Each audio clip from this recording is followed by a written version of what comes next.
আওয়ামী লীগের কিছু পোলাপানরা তারা মিলিয়া খেলা দেলতেছে, তারা গ্রুপেরা আমাদের দলটা বাদ দেলতেছে। টুর্নামেন্ট ছিল, এই টুর্নামেন্টে আমি অনেকগুলা খেলাই দেখেছি। তো লাস্টে ফাইনাল দিয়ে দিচ্ছে ওরা, মানে সেমি সারা ফাইনাল দিছে।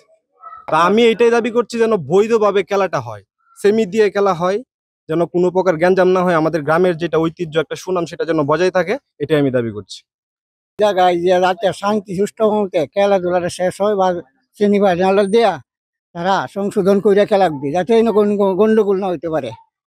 তারা চাইছে এক দলে খেলা না দেয়া সেই দলে নিতুকা, মানে আমরা যে খেলাটা চাই যাতে খেলাটা হেঁটে হোক। আর যদি তারা খেলা করতেছে ফাইনাল দেওয়া শেষ এই আগামীকাল লালচকের সাথে, যদি এই খেলাটা হয়ে যায় আগামীকাল, তাহলে এটা আমরা কথা আমরা নিষেধ করতেছি, খেলাটা যাতে না হইতে পারে, ওইলে আমরা আইনের আশ্রয় যাইব। পাইপুরা গ্রামের দুইটি দল সেমিফাইনালে উঠছে, এখন তারা খেলা আমরা একটা দলের বাদ করিয়া তারা সেই ভাড়ারা আওয়ামী লীগের কিছু পোলাপানরা তারা মিলিয়া খেলা দেলতেছে, তারা গ্রুপেরা আমাদের দলটা বাদ দেলতেছে।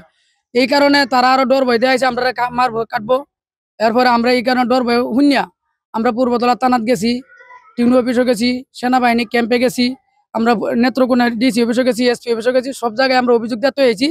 এরপরেও যদি এনে খেলা হয় কালকে, তাহলে মার্ডার হওয়ার আশঙ্কা বেশিরভাগ 193% মার্ডার হওয়ার সম্ভাবনা।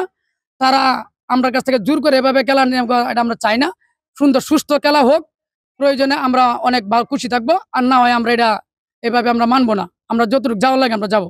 যে গ্রামের টুর্নামেন্টটা এটা সেমিফাইনাল পর্যন্ত পৌঁছায় গেছে, একদল ফাইনালে চলে গেছে, সেমিফাইনাল দ্বিতীয় সেমিফাইনাল বাকি রয়েছে। এইখানে আমাদের গ্রামের দুইটা দল সেমিফাইনালে উঠছে, এখন একটা হলো বড় আর একটা হলো ছোট। এক দল চাইতেছে যে আরেক দলের উইন দেয়া তারা ফাইনাল খেলা দেলতো, এটা এই যে দলে চাইতেছে ফাইনাল খেলা দেলতো এক দলের বাইলেট করে, মানে এই যেহেতু আমাদের গ্রামের হেরা চাইতেছে এটা এরকম ভাবে।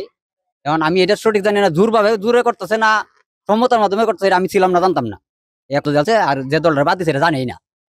এইটুকুই আমি জানি, যাতে কালকে এটার একটা সুন্দর সমাধান হইয়া দুই দলে একসাথে হইয়া যে হয়, যদি ছাড়ে এক দল তাইলে দেখ ফাইনাল, আর যদি না ছাড়ে তাইলে দুই দলে খেলা হোক, খেলা হওয়ার পরে যে দল জিতে ফাইনালে যায় সেই দল দিয়ে ফাইনাল খেলা হোক, খেলাটা সুন্দরভাবে হোক।